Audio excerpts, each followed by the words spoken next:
आंबेडकर यांना मानवंदना अर्पित करतो।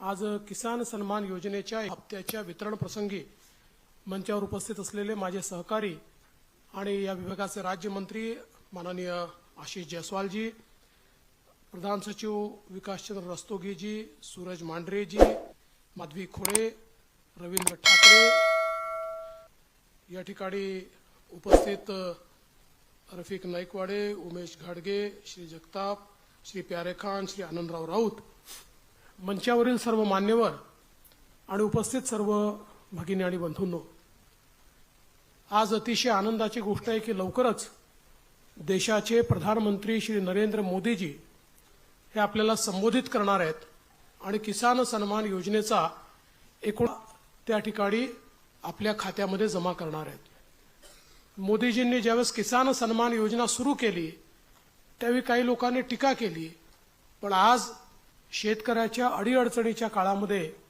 या योजनेच्या माध्यमातून शेतकऱ्याच्या आणि छोट्या शेतकऱ्याच्या खात्यामध्ये जाणारा पैसा हा अडीअडचणीला त्याला कामाला येतो।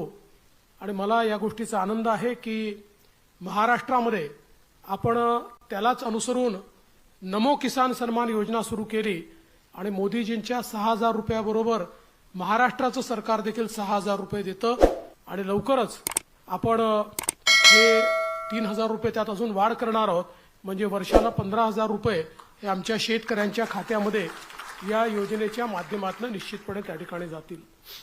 आज आपण काही शेतकऱ्यांचा सत्कार देखील केलेला आहे, मी त्यांचं मनापासून अभिनंदन करतो। पण मला या गोष्टीचं अतिशय मनापासून समाधान आहे की मागच्या काळात ज्यावेळेस मी मुख्यमंत्री झालो त्यावेळी एकूणच विदर्भ आणि मराठवाड्यातल्या शेतकऱ्याची परिस्थिती पाहता काही महत्त्वाचे निर्णय आपण त्या काळामध्ये घेतले। जलयुक्त शिवार सारखी योजना आणली, त्या योजनेच्या अंतर्गत जलसंधारणाचं काम केलं। बळीराजा जलसंवर्धन जलसंजीवनी योजना केंद्र सरकारकडनं मंजूर करून आणली। 25,000 कोटी रुपये विदर्भातल्या अडकलेल्या प्रकल्पांवर आपण खर्च करून 89 प्रकल्प पूर्ण केले आणि त्या